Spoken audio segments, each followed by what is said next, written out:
The delegate has the floor. Thank you, Mr. Chairman. Yes, this is HB1585.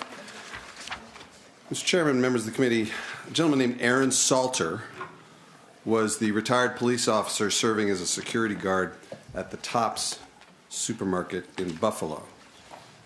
On the day of the rampage, he used his service weapon to try to take down the shooter, and he hit him.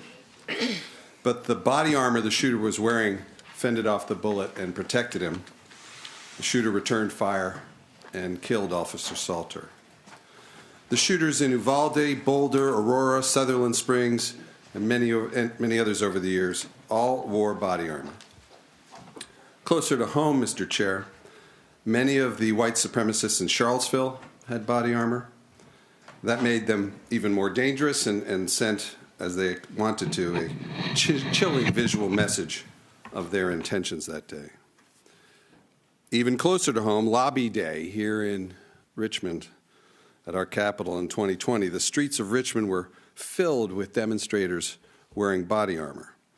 That was, I assume everyone in this room will agree, a very scary day. I can tell you, Mr. Chair, I sat through the security briefings in the state police secure room and had a good sense of both how hard and professionally our Capitol Police, Richmond Police, State Police, and allied federal law enforcement had prepared for what they knew would be the throngs of people dressed for battle, and how tenuous the result was. That is to say, one small incident could have unraveled the whole thing.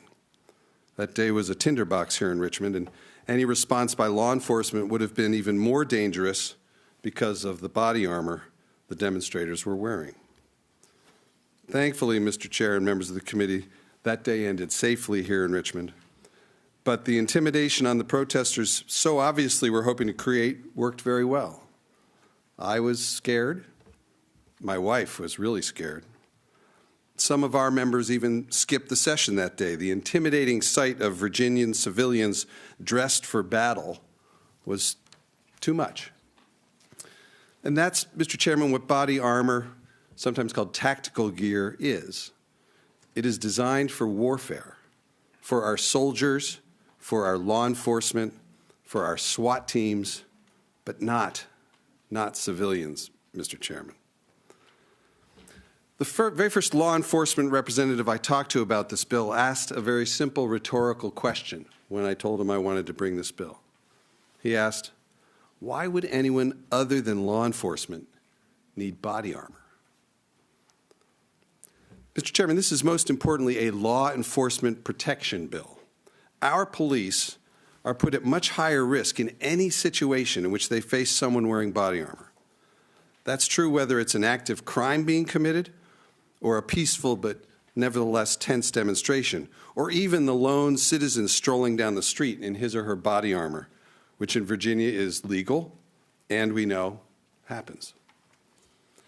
Let me make clear, Mr. Chair, what HB 1585 does not do. It does not do the following things. It does not criminalize anyone in Virginia who currently owns hard body armor or prevent anyone from buying body armor tomorrow. It makes clear that anyone can wear hard body armor on their own private property if they're worried about defending their home. And neither, Mr. Chairman, does it bar the public wearing of all protective armor. The National Institute of Justice, which is the research, development, and evaluation agency of the U.S. Department of Justice, sets national standards with respect to body armor. The NIJ standard is the only nationally accepted standard for the body armor worn by our law enforcement and corrections officers. It administers a program to test commercially available armor for compliance with the standards to determine whether the vests meet NIJ's minimum performance standards. And it evaluates all types of body armor based on their protective levels.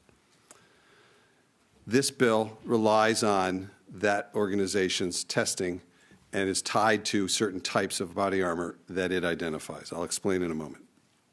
What it does is this bill is limited only to armor that the NIJ has classified as Type 3 armor or above. And Type 3 armor above is that tactical gear you think of when you think about body armor, that bulky exterior armor, often with hard plates inserted in it. The bill does not limit other types of armor, level 1 or level 2. Those include flexible vests worn beneath clothing, for instance. Those levels of armor often are sufficient to stop a handgun bullet. It's the hard body armor that this bill restricts. That's the stuff that's heavy enough to stop rifle bullets. And finally, Mr. Chair, the bill contains specific exceptions for law enforcement, conservators of the peace, members of the armed services or National Guard for wearing hard body armor, of course, to do their jobs. And then it also creates a process by which the Department of Criminal Justice Services would grant other exemptions. One could think of other exemptions for other professions that might need to do this. One that comes to mind, and I know someone raised this with me, members of the media in certain situations. These days it's happening over the war zones. Hopefully that won't happen here in Virginia. Or private security or something like that might be able to make a case that they would need this kind of body armor. So, Mr. Chairman and members of the committee, that law enforcement member I first talked with is absolutely right. Body armor, hard body armor, is for the military and our law enforcement, not civilians. HB1585 would get hard body armor off of our streets, and I would urge the committee to pass the bill.